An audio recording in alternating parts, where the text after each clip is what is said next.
So my wife's TJ goes unused for long periods of time. Now, we know that ever so often we need to start it to get it to charge the battery. So I charged it initially after this last dead battery using a trickle charger to 100%. It took about a week for it to drop to a 62% charge, again, using this Ansel monitor. I went outside to start the TJ and it started just fine. It wasn't slow start. It acted completely normal. I would not have thought the battery charge was down to 62%. I would have thought it was charged just, I wouldn't think 100%, but 80, 90%. Adventure doesn't wait for a cracked windshield. Windshield defense by Racing Optics is like a screen protector for your phone. Triple layer, race tested, and installs in just 20 minutes. Save 20% with code JTS20 at windshieldefense.com. The clear choice. Good evening, ladies and gentlemen.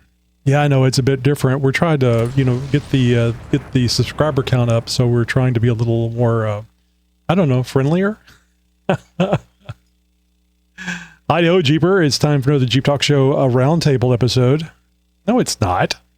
Well, that just comes off automatically. I'm not even thinking about it. It's like catching that hockey puck at 500 miles an hour. This is a flagship episode. Anyway, on tonight's episode, EV mandate dead? That is a question mark. It certainly sounds like it.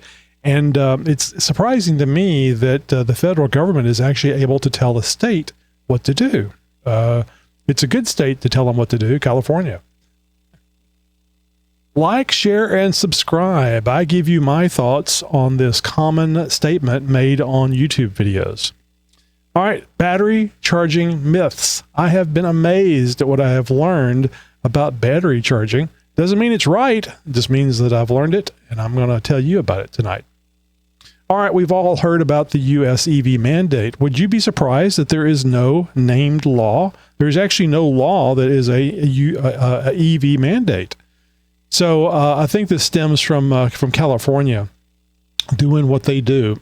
So on May 22nd, today, the Republican-led Senate voted 51-44 to overturn California's waivers for car emissions, 51-45 for truck emissions, and 49-46 for low nitrous oxide rules, using the Congressional Review Act, CRA, to bypass a filibuster. So nobody could keep this vote from happening. We'll hear more about that here in just a bit. Anti-filibuster. I remember, what was it? Mr. Phelps. That movie that Jimmy Stewart was in, where he went to Congress and he did a filibuster. It's a good movie. So-and-so goes to Washington. I can't remember the name of it. You guys remind me. Anyway, I think not having a filibuster is just un-American. It certainly would have made that movie not nearly as interesting. So this marked a significant blow to California's plans to phase out gas-powered vehicle sales by 2035, adopted by 11 other states and Washington, D.C., representing about 40% of the U.S. auto market. Democrat Elisa Stolking, I believe, of Michigan joined Republicans, citing concerns for the auto industry. Now, I'll just remind you guys that SEMA and host from the show, Greg Henderson, went to Washington, D.C. to meet with congressmen to tell them that we needed to be able to not have these EV mandates. It was important for our vehicles. Hell, it's important for us. We should not be forced to buy certain things. That should be the capitalism. The people coming up with better things should be what forces us to change. And actually, it's not force. It's just like, this is silly to do it this way. Well, I should be doing it this way. We're not there yet. We'll get there, but we're not at that point yet with EV vehicles. So California Governor Gavin Newsom, what was it somebody said? Nuisance? Governor Nuisance, I think I heard somebody say on YouTube. I thought it was pretty funny.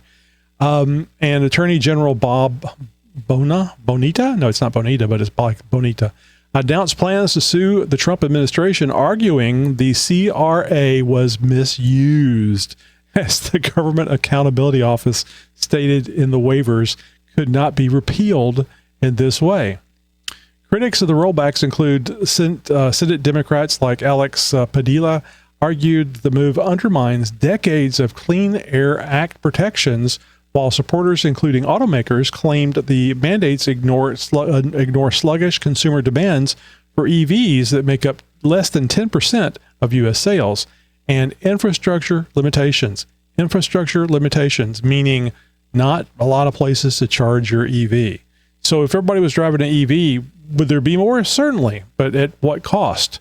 Sorry, Grandma, I can't make it to your house this Thanksgiving because there's just no significant charging along the way, or it's all full. We learned the last time when we had to camp out in our EV until the charger became available. All right, so the Senate's actions await President Trump's signature to finalize the repeal of California waivers. So keep in mind, this isn't just California. This is California and the 11 other states, including Washington, D.C., that this is going to do stuff to.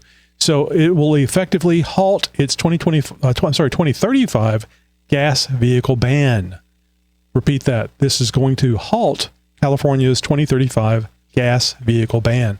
I think this is a good thing, and it's a great thing for people in California. I know some of you are saying people with asthma, elderly people that can't breathe with all the smog and stuff that's in the air. I certainly understand that, but we cannot govern this country based on a small percentage of the people. It would be nice. It would be nice that each individual, everything was made to curtail their uncomfort or their medical issues. It would be nice that if everybody had enough to eat, it would be nice that everybody had good health care coverage, that they were able to see a doctor or have service immediately and not waiting lines like the other portions of the world that have free health care for everyone. And free is never free. It absolutely is not free. Somebody's paying for it. Those people are paying for it in taxes and paying for it in 2-year waits. If you guys remember Allison from the ducking Jeep lady, the one that started it, I believe Allison's in her last interview with us said that she was waiting over a year for somebody to look at her hand that was damaged by a dog biting it at an event. And she was up there in Canada. Love Canada. It's great that they have free health care, but at what cost? So everyone loves the idea of a clean environment until they actually have to pay $8 a gallon for gas or higher price on goods and services being passed on to you. Because when fuel costs more money and somebody has to drive a truck to deliver the food that you're going to eat, they're going to have to charge you because nobody is in this for not making a profit. You have to be able to make a living. And this goes back to my point. We need to have a balance between what's good for the people, air, clean environment, and what's good for the people to be able to afford to live and enjoy their life. Certainly in America, we have a higher level of living standard, more so than other places in the world, but it could be better if we were just not unmoving in our ability to get a balance. I hate to use the term, but common sense, environmental control. So energy prices are important to each and every one of us. It's time we take this balanced approach I'm talking about to a clean environment. And no, not these HOE Karens telling us how to do things. There's plenty of people out there that like to tell you what to do. Hell, I'm one of them. But I'm telling you that these EV mandates are wrong. They shouldn't be happening. And I'm glad that we are in a situation now where the federal government is a little bit more on the side of the people than it was do it my way, because we know what's better for you. Doesn't mean we can't do EV mandates, but the people need to be behind it, and the people are not behind it. All right, as warned at the top of the show, like, share, and subscribe. You know, if you watch many YouTube videos, you hear this phrase many times and in different ways. Sometimes they even add feedback in there as well. We've never been very good about saying like, share, and subscribe. I think this goes back to the way I look at this whenever I watch the YouTube videos. I have several YouTube channels I like watching. I may watch them daily and even multiple times a day if they put out more than one video a day. I love getting my news that way. I will not watch or listen to nationwide news, and I got to where I didn't want to listen to the local news, especially whenever they were talking about COVID. It was just in my mind, it was a load of bullshit, and I didn't like being lied to. Few do, unless it's do my jeans make my ass look fat, and that's for both sexes, guys. So when I hear like, share, and subscribe, I think to myself, I may say, thanks for the reminder, but ultimately, do you have the content that I want to like, share, and subscribe to? You may not. I may be there temporarily. So when you're reminding me to do this, and I think it's not just the onesie twosies, I think it's the near constant thing that you hear on YouTube that bothers me. I will like, share, and subscribe if I want to. And you reminding me of it, where it's not a bad idea to remind people, but to me, it is kind of pisses me off, frankly. I let it go.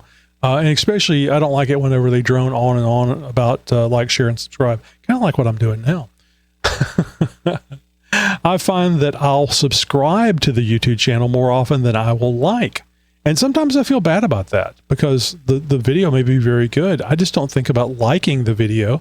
What I do think about is making comments. I know, surprising. I like making comments, and that helps the video out too. But I would much prefer to like it, to comment on the video than like it, because frankly, what does like do for me? Absolutely nothing. There's nothing there that says my name that I did the like, at least not as far as I know. And so I'm not getting any recognition for the like. The YouTuber knows that I like it, but frankly, if I make a comment or feedback, I think that's much more pertinent, and I think that requires a lot more effort than clicking a like button. I love getting comments on our YouTube videos because it required interaction. It required somebody to stop what they're doing and type something in, and it took longer than just clicking the like button. So for the channels that I've subscribed to and really enjoy the video, I've been trying to remember to click the like, simply because it's worth a like. So when we ask you to like, share, and subscribe, we know it's a hard sell. We're lucky that you're just watching us, right? I know we have great content and stuff, but there's just an ocean of YouTube videos out there that you can choose to watch. So from the Jeep Talk Show, thank you for being here, and we do appreciate it. All right, speaking of appreciation, the 5th annual Jeep Talk Show off-road event happens on June 7th. Rick and Glenn will be the JTS frontmen this year. People will be arriving on June 6th, and there may be a wheeling party on that Friday, or maybe wheeling on that Friday. It's always a party, right? When you go wheeling. But again, the place to go is Hot Springs, Arkansas, Hot Springs Off-Road Park, and you can get more information and links to save campsites, etc., by going to xjtalk.com. Look for the press release button at the top of the menu. Now I'm talking about desktops and laptops. You'll have to poke around for it on the mobile app. Oh, and please take lots of pictures and tag us, hashtag Jeep Talk Show, when you post them online. Yeah, I got to say it. Pound Jeep Talk Show. All right, I think this is a bit boring, but I think ultimately it's good news for Jeepers. Jeep appointed a new VP of Marketing and Communications. Additionally, Jeep Visit Detroit, it's a name thing. I don't know. It's some sort of event, I guess. Will be front of shirt partners for Juventus FC starting in the 2025-26 season. So that's good because Jeep's going to be more involved in the events around the country. So Wendy Orthman was appointed as Jeep's Vice President of Brand Marketing and Communications, effective June 2nd, just a few days from now. Orthman reports directly to Jeep CEO Bob Bordendorf. I can't pronounce that name, so I call him Bob the Jeep Bro. With a dotted line to Lucy McClellan, Senior Vice President and Global Chief Marketing Communications Officer at Jeep and Head of Marketing in North America. The role is newly created to strengthen Jeep's global North America marketing organization aiming to enhance the brand's iconic presence in the automotive industry. Orthman expressed excitement about the opportunity, describing it as a dream come true. I would love, it would be so neat to work for Jeep. I say that, but just the idea, it would be like when I was a kid and I wanted to work for NASA. And actually my eldest son recently got a job with a subcontractor working at NASA. Very proud of that. I think he's enjoying it. He's in IT as well. So she says this is a dream come true to build Jeep's global marketing presence. So I think this is a great sign for us, Jeepers. One thing that I hope Wendy will focus on is how the market or marketing, how they do marketing for Jeeps in North America, or specifically Americans. I think Stellantis has lost its focus, being more interested in making Jeep appealing to a foreign market.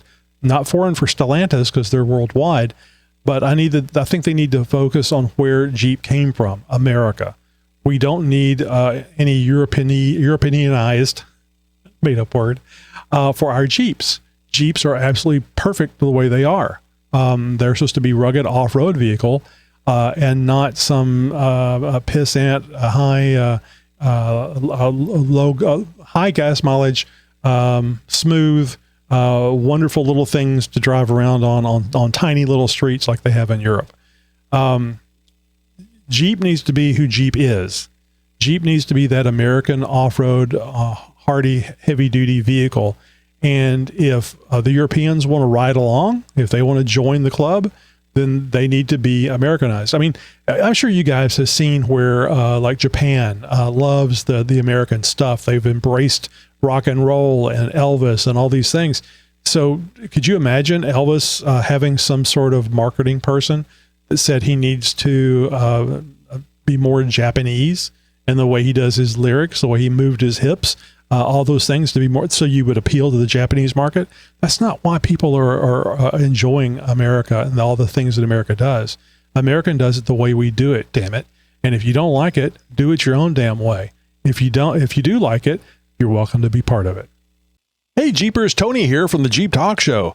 You know how you protect your phone screen with a protector? Now you can do the same thing for your Jeep, Bronco, Ineos, or G-Wagon. Windshield Defense by Racing Optics is a triple-layered, race-tested solution that installs in under 20 minutes, right at home or with your local installer. Made in the USA and trusted for over 25 years, it keeps your view crystal clear and your windshield safe from rock, debris, or whatever the trail throws your way.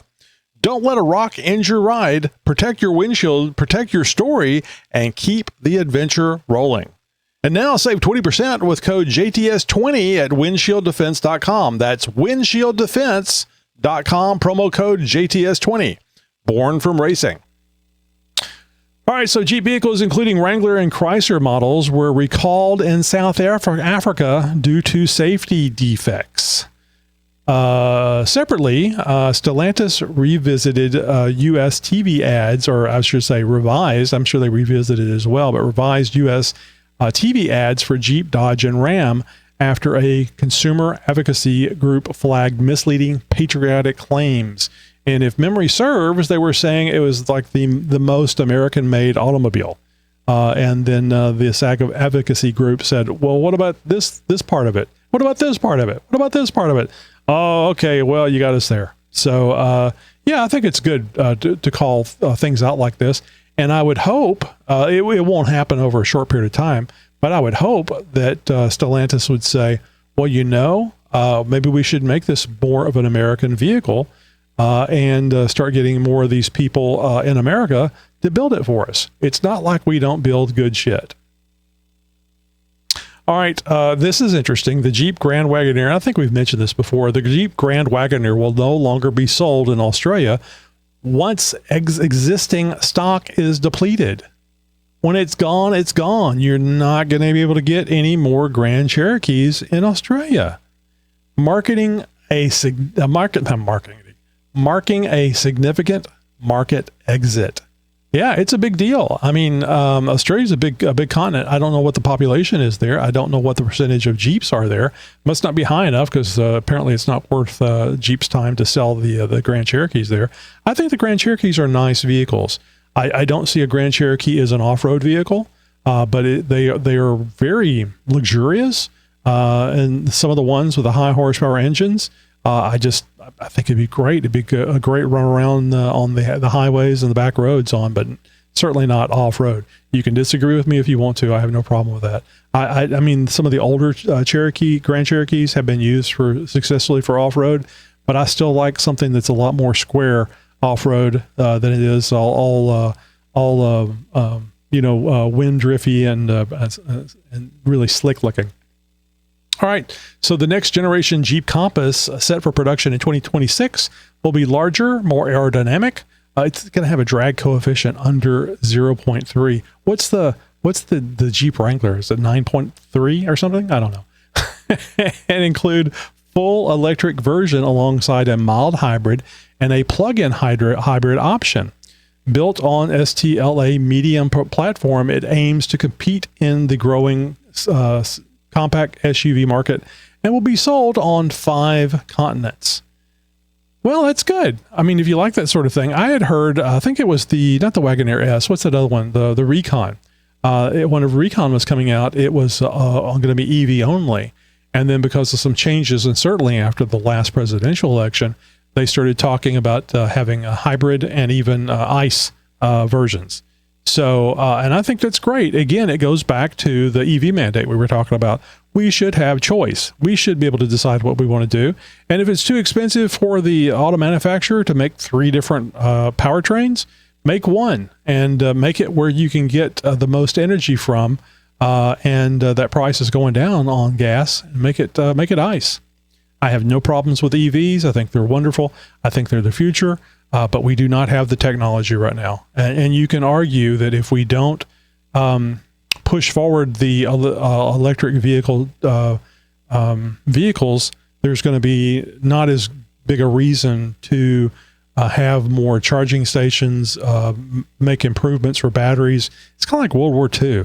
There was a lot of innovation in World War II because we needed to do something, damn it. We couldn't be lazy. We needed to beat the other team members. I mean, not the team members, the opposite team. So there is a good argument for doing EVs, even when it's not a good idea. And it's not a good idea right now. I mean, the majority of people, if you drive 40 miles a day round trip, probably just fine. And Tesla has some really, really sexy EVs. And pretty soon they're going to be doing, the end of June, they're going to be doing full self-driving taxis. This is going to be world-changing. And the full self-driving is going to be world-changing for the elderly. I made a comment the other day. No longer will your mom and dad have to leave while it's still light out to get home. They can just go jump in the self-driving car, and you won't be able to get rid of them. They'll be there till midnight. All right, so I've been talking about this. The Ansel BM200. It is a U.S. Car battery tester, 12-volt automotive battery monitoring Bluetooth. And you can see this is just straight from where I copied it from Amazon. So again, I mentioned this battery monitor recently. I found that the Ansel BM200, I found out about it from watching a social media video. Like most things, it connects to your phone via Bluetooth. It's always Bluetooth or Wi-Fi, but I think Bluetooth is good just simply from the standpoint that it should be a nearby device that you're connecting to it. So the device attaches to your Jeep's battery and allows you to monitor your battery's charge and performance, etc. You can monitor your Jeep from inside your Jeep, so you can monitor what your battery's doing. It even has a crank test and a charging test that you can run. So if you have any qualms about what's going on with your battery, you can do this, and it'll give you an idea of what's going on, where the problem may be. It's always, is it the battery or is it the alternator? So I believe this will let you know if it's one of those two things. So you can monitor in your Jeep or inside your house. This is cool because if you've ever had battery issues, maybe it was a hard start, and maybe you're fighting a parasitic draw issue. It's drawing the battery down overnight. You don't have to go outside and check your battery voltage. You can just stand there, and it's only about 33 feet for Bluetooth. So you may have to wander around the house and find the sweet spot, and it doesn't connect immediately. So you kind of have to learn. And then once you learn it, your family will say, why are you standing by the front door? Why are you going to that bathroom all the time? Why are you in the utility room? I'm checking the batteries. And I did say batteries because you can run more than one of these things. You don't have to run just on your Jeep. You can put it on any other vehicle you have for your spouse that is their primary vehicle. And some vehicles, some families, it's another Jeep. So it's really cool. The display will actually allow you to show up to 4 chargers at one time. We've got 2, like I said, one on the TJ, one on the XJ, and I have ordered one for the Gladiator. So it'll be neat. I'll be able to monitor all 3 batteries just from my phone. It'll be really, really handy. And but one of the things that I found out that I did not know. So my wife's TJ goes unused for long periods of time. Now we know that ever so often we need to start it to get it to charge the battery. So I charged it initially after this last dead battery using a trickle charger to 100%. It took about a week for it to drop to a 62% charge, again, using this Ansel monitor. I went outside to start the TJ and it started just fine. It wasn't slow start. It acted completely normal. I would not have thought the battery charge was down to 62%. I would have thought it was charged just, I wouldn't think 100%, but 80, 90%. So again, no weak battery indicators. So I ran the engine at various RPMs for about 15 minutes, electronics and AC off, while monitoring the battery using the Ansel device. I was surprised that the battery was very slow to charge. I shouldn't be surprised because when I use the trickle charger, it takes quite a while, especially if it's 0 to start with. After about 15 minutes, I had it to 67%, so maybe 5% in 15 minutes, which I guess is pretty good. But I never had this information before. I didn't know. You don't know what you know, what you don't know until you get something that measures it and tells you. So I really thought it would be more like 80 to 90% charge. A few hours later, I drove it about 2 miles one way to fill it up with gas. By the time I returned home, the battery charge was at 87%. Now, there was multiple stops, and I only drove about 45 miles an hour or less. And it was just over there, get the fuel, and come back home. So based on this, my battery charging advice, I should say in the past, my battery charging advice has always been start it up at least once a week and let it charge for 15 to 30 minutes. Best case, drive it around the block. This is wrong. It requires more time to charge. There's people out there going, well, duh, I didn't know it. And I've been driving cars and having problems with batteries for many, many years. So it requires more time to charge. You can put a trickle charger on your battery, but I'm not so sure that's healthy for your battery long term. This may be one of those things I'm misinformed about as well. Have you had problems with your battery when it's left charging, like on a trickle charger? Because you don't want to put a full charge on the battery all the time because that will overheat it and cause problems. My understanding. So when you had it on trickle charge for a long time, did it shorten your battery's life, or did you even notice? I'd like to know what you've learned about batteries over your time charging them and having them on storage for a while. And did you burn one up with a trickle charger? It could just be the trickle charger I'm using. I had a problem with the XJ. I just left it on charge. It was on charge for over a year. Why monkey with it? Just keep it charged. So tell me what you have seen in your battery charging. xjtalk.com/contact. Just scroll right over there. You'll find out all the ways to contact us. So right now, the BM200, this is that Ansel monitor I was telling you about, is installed on the XJ and the TJ. Soon I will be installing one on the JT as mentioned before. I love these devices and also to any sensors that can provide detailed and accurate information. And when all you have to go by is what it seems like, the information is always going to be accurate compared to the look and feel. From the mind of Nikki G.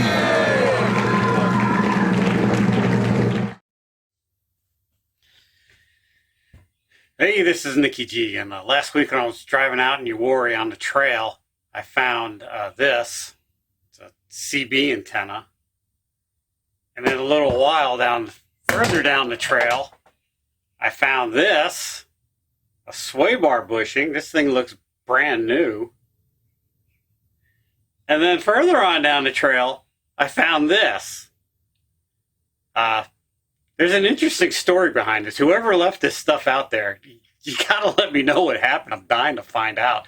I'd almost bet you that it's either a clapped out Toyota or an XJ. I'm going with XJ. Just FYI, nobody uses CB anymore. You probably just left this behind on purpose. Let's see if this horn works. I can see why they left it. It's obviously a Subaru horn. Let's see if I can do the wah, wah, wah, wah. Is this thing smoking? Wouldn't be the first fire I started. But that's not why I'm calling. I'm calling to tell you that my dad worked 12 hours a day to put food on the table. He was a really great guy, but a very slow cook. All right, boys and girls, I'll chat at you later. Have a good one. Bye. Oh, we love Nicky G. That's amazing. All right. So I mentioned this in the last episode. We need a new Josh. You know, Josh left the show over a year ago, and we miss him. The hosts we have now are great, and this has nothing to do with them not doing their job. They're doing a great job, but we miss Josh. So could you be the new Josh? Do you have a burning love for Jeeps? See a doctor about that. It's when you pee. Are you opinionated and eagerly, tactically defend your position? Are you ready to have a great time recording one episode a week? You may be the new Josh. The new Josh can be male or female. We don't care. And frankly, I have more fun talking to women than I do men anyway. But we're not gonna keep you from being the new Josh if you're male. All right, so all you need to do is contact us at xjtalk.com/contact. Email is likely the best way to contact us, and we'll set up a time to record, and we'll record you audio, video, and I and the Jeep Talk Show team will review that and decide who we want to be the new Josh. Keep in mind, Josh wasn't part of this show until I put out the call on xjtalk.com, a forum that we used to run, and he answered the call. I got tired of doing this stuff by myself. Here I am doing these some of these episodes by myself. But yeah, 15 years, I think I'm a little bit better at it. If I can learn how to read, it'd be a lot better. All right, did this Jeep Talk Show episode get your engine roaring? Show us some love by dropping a 5-star rating and a blazing review on your go-to podcast platform. It's your way to help us expand the Jeep family. Keep the adventure rolling by hitting follow on social media and joining our newsletter crew for the hottest Jeep updates and unmissable events. Got a burning question or wild idea for next episode? Fire it over to us at jeeptalkshow.com/contact. Thanks for cruising with us, and get ready for some more thrilling journeys ahead. Oh, and become a Patreon subscriber, damn it. We need your support. Broadcasting since 2010.